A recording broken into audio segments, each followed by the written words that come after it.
오늘 이 사람에서는 최종 학력이 초등학교 졸업에 불과하지만 20여 년간의 끊임없는 탐구와 노력 끝에 올해 발명왕으로 선정된 한 발명가를 소개합니다.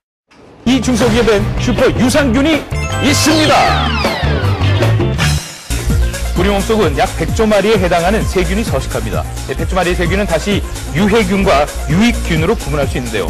점차 서구화돼가는 식생활로 장내 유해균이 증가했고 이는 각종 질병의 원인이 되기도 했습니다. 슈퍼 유산균입니다. 얼마나 대단하면 유산균 이름 앞에 슈퍼라는 타이틀이 붙겠습니까? 1996년 설립을 해 지금까지 총 150여 개의 특허를 출원했고 이 중 80개가 넘는 특허를 획득한 특허기업. 슈퍼 유산균을 개발하면 세계 특허에도 도전 중이라고 하는데요. 그거죠. 재산입니다. 대표님 특허 자랑이 여념이 없는데요. 저는 연간 약 100억 원의 매출을 올리고 있습니다. 이 중 특허 관리에 사용되는 금액만 연간 5억 원. 미생물 사업을 하기 전에 16번을 사업을 했습니다. 그걸 보유하기 위한 그 비용도 만만치 않게 나오죠. 자, 80여 개가 넘는 특허들 사이 빈 공간으로 남겨진 부분이 있는데요.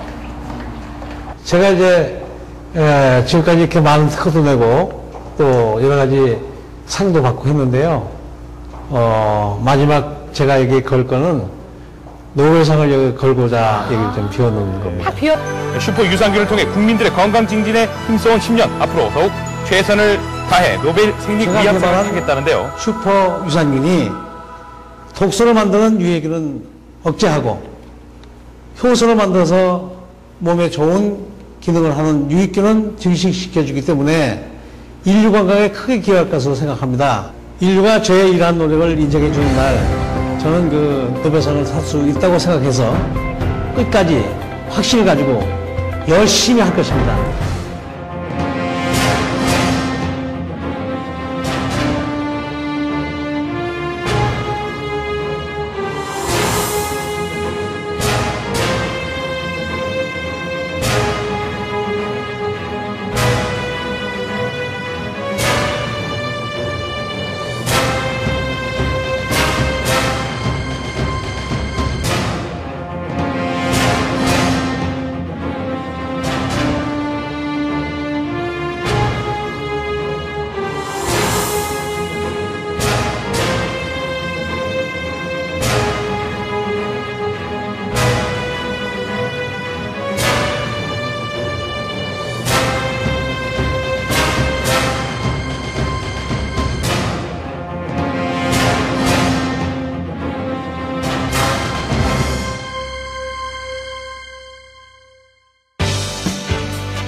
나무에 있어서 뿌리는 생명의 원천이라고 할 수 있습니다.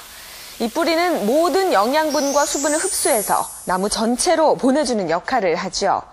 이 뿌리가 튼튼하지 못하면 잎이나 줄기가 제대로 자랄 수 없고 나무 전체가 이렇게 병들기도 합니다.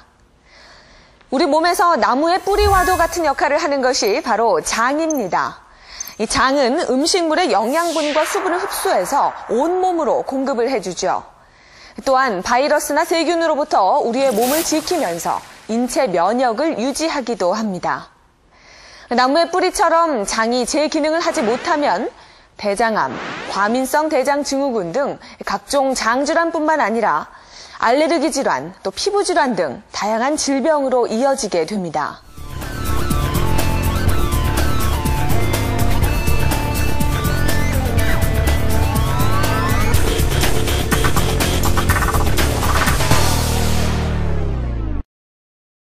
왜 토종 이 SAP 슈퍼 유산균을 제가 발표를 하자고 했던 마음엔 그 효소의 원조는 물론 당연히 독일이죠. 독일에서 발명을 했고 또 효소라고 하는 엔자임이라고 하는 오리지널은 엔주메입니다. 그 엔주메라 그러는데 엔자임이라고 하는 단어조차도 독일 말이고 그 사람들이 상당히 자기네 나라의 그 효소에 대해 자부심이 있거든요.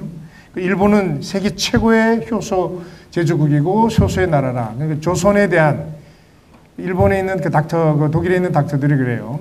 제가 동경대학이나 그 대학 교수들, 우리 동기들을 보면 어떻게 한국이 감히 우리의 그 효소랑 비교할 수 있느냐. 제가 처음에는 아무 할 말이 없었어요. 한국에 나온 효소들을 제가 임상을 해봤더니 정말 일본 효소보다 이렇게 떨어지더라고요. 이때까지.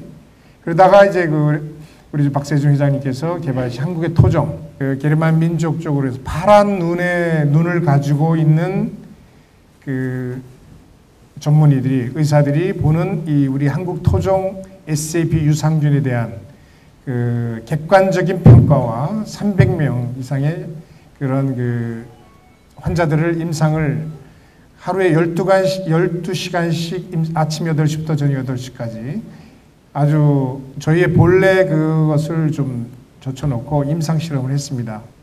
근데 제가 효소에서 이런 엄청난 그 파워가 세계 최고라고 하는 독일, 두 번째라고 하는 일본 효소를 제치고 효과가 상당히 높은 거에 대해서 제가 상당히 아주 한쪽으로는 뿌듯하고 한쪽으로는 상당히 반응하는 긴장감이 돌고 아주 더 연구를 해야 될 필요가 있겠다는 그런 마음에서 연구를 했고 또 연구한 임상 사례를 지금 발표할 예정입니다. 그래서 제 이야기를 여러분들한테 이야기하게 되면 우리가 한국인이 한국의 걸 이야기하게 되면 우물 안의 개구리식으로 될 것 같아요. 집안 장사가 될 것 같아서 아니다. 파란 눈으로 보는 우리 토종 유산균의 그 임상 견해가 어떤지 객관적인 시각을 좀 더 투명성 있게 객관성 있게 우리가 표출할 필요가 있지 않나 해서 오늘 이 자리에 섰습니다. 만나서 반갑습니다. Mein Thema ist heute die Wichtigkeit von Enzymen in der medizinischen Heilbehandlung. Wir als Team von der Klinik im East Western Alternative Medical Hospital in Wien. In unserem Körper sind, wie Sie sicher alle wissen, viele Enzyme ständig am Arbeiten und wirksam. Wenn man beginnt älter zu werden,